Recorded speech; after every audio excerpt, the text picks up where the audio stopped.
Somewhere along the line, it seems that we women were handed a script that said to be taken seriously in the room, we need to be the loudest and the most aggressive. And that if we're not, we obviously don't want it enough. I kind of want to flip the script. I don't think we need to be the loudest and the most aggressive. And in fact, I think very often that actually costs the presence that we're looking for. I'm Diana Dameron, and this channel is for women who want to stand out, speak up, and step into their own brilliance. And today we're going to be talking about quiet confidence in your body, in your voice, and how you move through the world. All right, let's begin with number one. Emotionalism can be a trap. Now, I am no sports expert.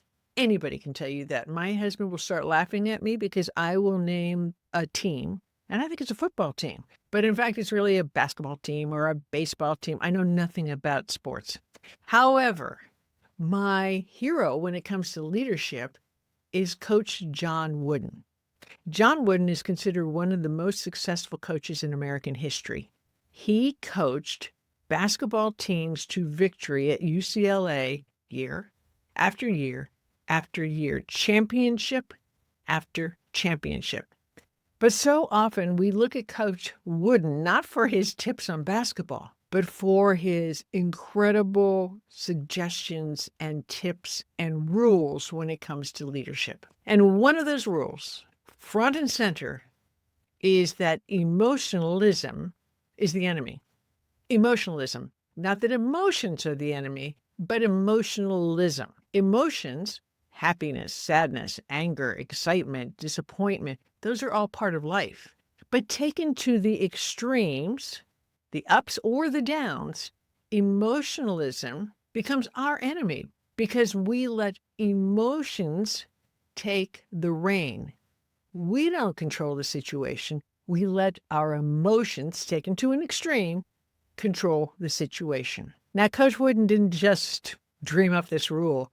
When he reflected on his life, he found that some of his worst decisions were made when he was in the throes of emotionalism, particularly anger, that he made a poor decision that affected not only him, but other people in a negative way because he let the anger take control. I can tell you from working with organizations that when leaders fall prey to emotionalism, their teams really are walking on eggshells all the time, which means that sometimes when the leader needs to know something that's not going well in the organization, the teams are nervous about sharing that information. So they might delay in sharing that information.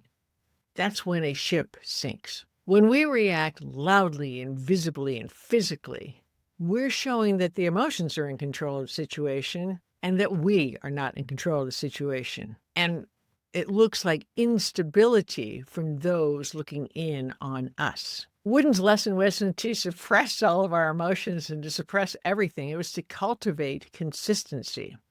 When we can be in a heated moment and stay steady, that steadiness really displays authority. In other words, you're in control of the situation because you are in control of your emotions. And the stakes are so high because every time you lose control, you hand a story about you to somebody else. And those stories are hard to rewrite. Coach Wooden gave us what you might think of as an internal standard, but there's an external standard as well.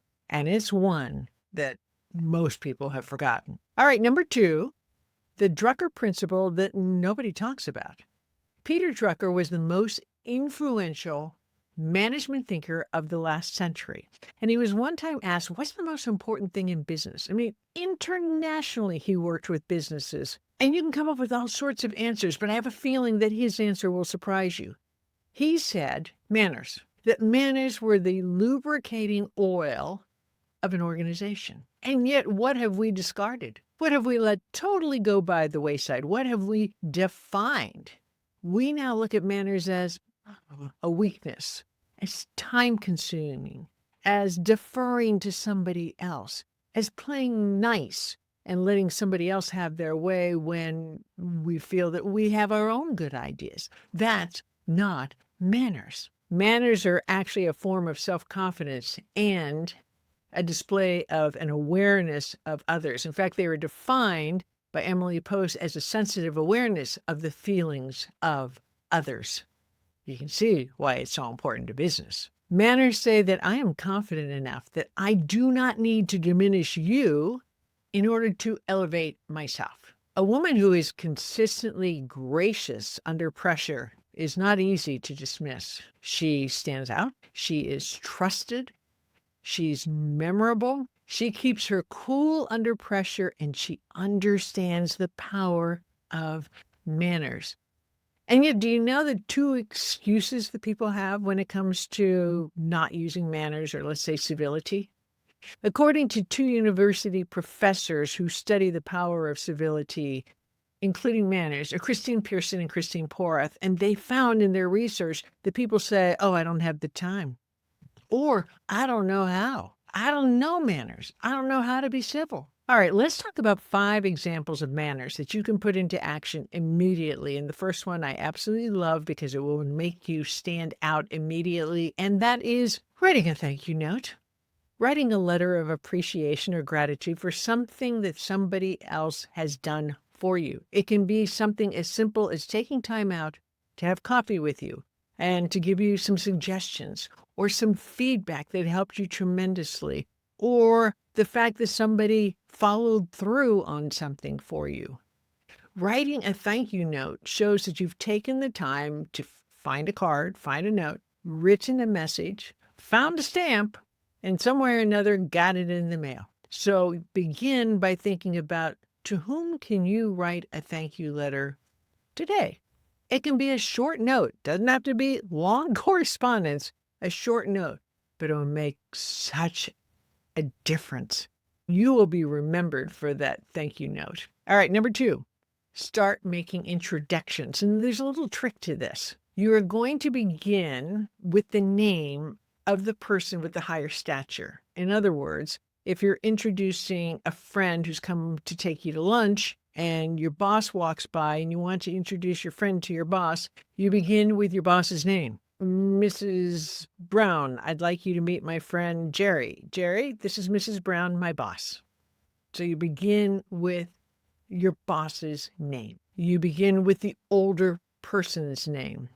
You begin with somebody of stature, like, Mom, this is my friend Jerry. Jerry, this is my mom. And you can say your mom's name. You're not diminishing the other person, but you are upholding a little special protocol with that person whose name you say first. Number 3, nobody has ever described someone as elegant or with dignity or in high praise who laces their conversation, punctuates their conversation with F-bombs and obscenities. Keep it classy. Number 4, open the door for the other person. When you're walking through a door, keep holding it when the person behind you walks through, or when you see somebody coming through the door just as you're going the other direction, keep the door open for them. Or if you see somebody laden with packages, wait a moment extra. Keep the door open or open the door for them. Or if you see somebody with a disability or an older person who seems to be struggling, open the door for them. It says, I recognize you and I want to help you. Number 5, show up on time. Whether it's to work, whether it's for a social occasion, whether it's following through on time with your commitments, or at least letting the other person know that you won't be able to make the deadline, show up on time. It shows respect for the other person and their time. All right, there you have it. You've got some suggestions when it comes to manners. Just like our not knowing our manners or not understanding their value, there's little secrets that we have when it comes to building confidence. And I put together a little something for you. If you're interested, the link is below. It's 7 secrets to unlocking confidence. And you might be a little bit surprised at a couple of those secrets. Okay, we've talked about emotionalism and we've talked about the power of manners. Now, let's talk about what makes this so difficult. And it's called the judgment reflex. Shirzad Chamine, the Stanford-trained researcher behind positive intelligence, shows us that the brain reacts not in the best way when it comes to anything that's new. And that reaction is it judges it. From the left side of the brain, we go into judge mode. That's just our initial reaction. Immediately, no matter what the change is, that's our reaction. We judge it. Now, we judge it in one of three ways, and I find this fascinating. We judge ourselves. We judge others. I understood those two, but here's the one that surprised me. We judge the situation. Think about it. So often we hear, oh, there's a new project. Oh, there's a test. Oh, I got to go to lunch with somebody. Oh, I got to put together a PowerPoint presentation. That's a situation, right? And we judge that. And so often we judge that negatively. So when we immediately go into the judge mode, it's hard to be mannerly. It's hard not to be emotional. So the first thing we have to do is to recognize that the brain is kind of working against us when it comes to looking at anything new. So often when we react, it's just the brain. It's the brain saying, judge negatively, judge him, judge her, judge yourself, judge it, the situation. What's so hard is we can turn that judgment on ourselves, and that just leads to negativity. Think about this example. You're asked to speak, right? And you immediately get nervous. Why? Because you start judging yourself. You judge yourself as far as, oh, nobody will hear me. Nobody will listen to me. I won't be able to memorize the speech. My presentation won't be that exciting. Or you compare yourself to somebody else. Oh, the person before me speaks so well. I'll never be able to measure up. We judge ourselves all the time. I think of the experience, maybe you can relate to this. When I'm typing something and somebody comes over my shoulder to watch what I'm doing, I immediately begin not to judge them. I get irritated at them, but it's because I'm judging myself. I figure they're judging, oh, she types slowly. Oh, a lot of typos there. Oh, does she not know the hotkeys for this? I'm judging myself. This person that's hovering over me probably doesn't think any of those things. And if they do, it doesn't serve me to judge myself in such a negative way. So the thing you need to do is to understand, number one, that's the brain working. And to start looking at that other person, don't judge. Try this. Try appreciating them. Find something in them that you can appreciate, even if you've just met them. Maybe you appreciate their style. Maybe you appreciate their smile. Maybe you appreciate their hello. Maybe you see that they look worried. Maybe it's compassion.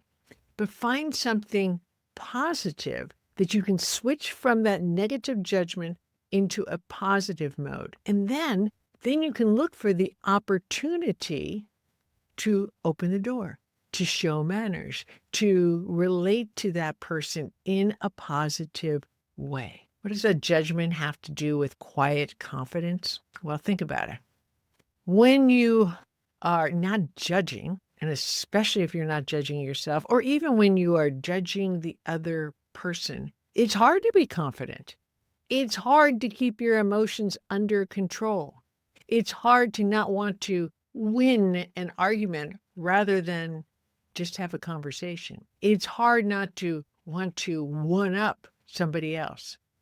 It's hard not to see what's negative about them. And all of that erodes confidence. All of that diminishes our ability to be confident and to be our very best in that situation. So you understand, you don't need to be the loudest one in the room. You don't need to be the most aggressive person in the room. You can have a quiet confidence, which is a quiet authority, which commands the room. Then you do stand out. You can speak up. And then you step into your brilliance. If you want to know more about this, take a look at this episode.